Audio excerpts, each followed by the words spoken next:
Hello, this is Michael from the Pierce County Beekeepers Association, and this video is one in a series of four for the treasurer to go over the different financial documents or reports that I think are essential for the treasurer, and these are the four that I use. The first one is a monthly worksheet, and this monthly worksheet looks like this, and it basically is used in meetings to help capture who has made payments for memberships or purchased hats or purchased maybe apprentice books or journeyman books from the Washington State Beekeepers, how they paid, whether it's cash, check, check number, card, etc. So this tracks for each of those payments received who they are.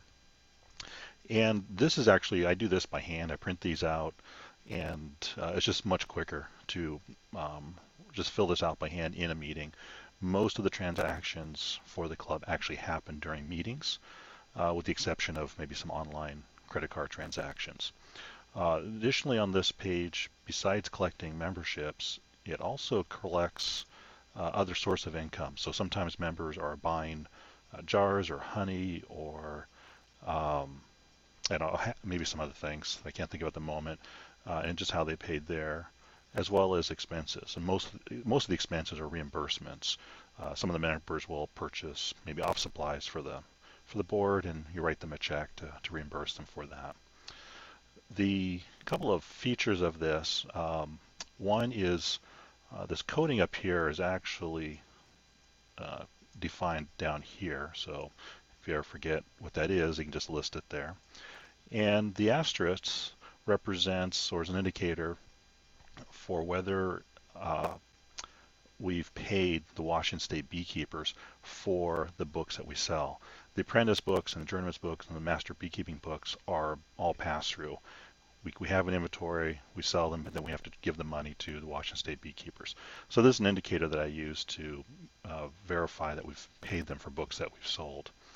The second one is under expenses. There's also another indicator here for when I've received the receipt for the particular expense. I make a little check mark to verify that I've gotten the receipt.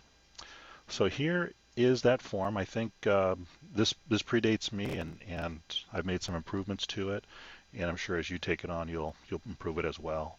I think right off the bat, a couple of changes I would make is get rid of these two columns. They're not really that important. And tracking the credit card fee isn't that important here. So that might actually be in a version that you end up seeing. Now here is one of them filled out. This was for the month of August. And for most months it's one page. There are a few that have 2 pages and a few still that maybe have 4 pages for the month. But it keeps track of the members, and if if they're paying their membership, that's really probably the most important piece. And how they paid. And you can see here that these individuals were actually buying a book, and I've sent a check to the Washington State Beekeepers for those books. Here's some jars that were purchased by members, donation we received, some honey house rentals, etc. Hats. So here's a point where I captured a hat instead of putting it up here, taking up a row. So I think I'll remove those 2 columns as I mentioned earlier. And that's just pretty much it. So again, this is the first of 4, and it's a key piece of information that's used to help feed in the others. So hopefully this was helpful.